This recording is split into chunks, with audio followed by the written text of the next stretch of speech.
نحمده نصلي على رسوله الكريم أما بعد فأعوذ بالله من الشيطان الرجيم بسم الله الرحمن الرحيم رب اشرح لي صدري ويسر لي أمري واحلل عقدة من لساني يفقه قولي ربي يسر ولا تعسر وتمم بالخير آمين يا رب العالمين.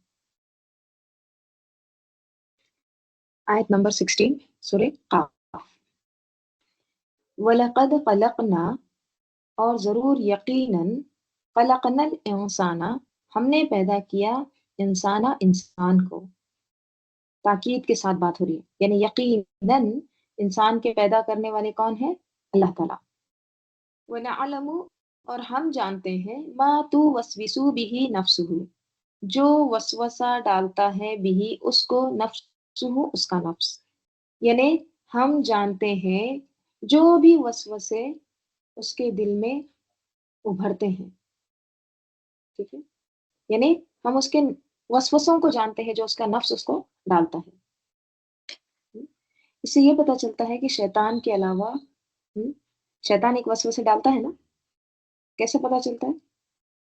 فوسوس لہما الشیطان، آدم علیہ السلام اور حوا علیہ السلام کو وسوسہ ڈالا تھا.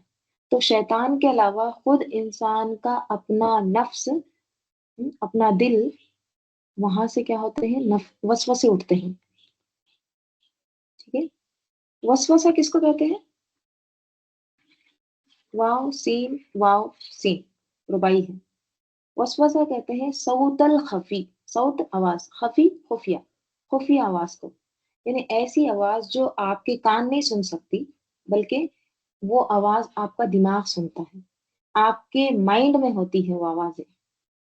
وسپر ان یور ہیڈ، اس کو کہتے ہیں وسوسہ. ٹھیک ہے، دیکھیے ہمارے 3 دشمن ہیں. ایک تو شیطان ہے، دوسرا ہمارا نفس خود ہے، نفس امارہ کیا کرتا ہے؟ حکم دیتا ہے. اور ایک تیسرا دشمن کون ہے؟ دنیا. یہ تینوں ہمارے لیے کیا ہے؟ آزمائش ہے، ٹیسٹ ہے.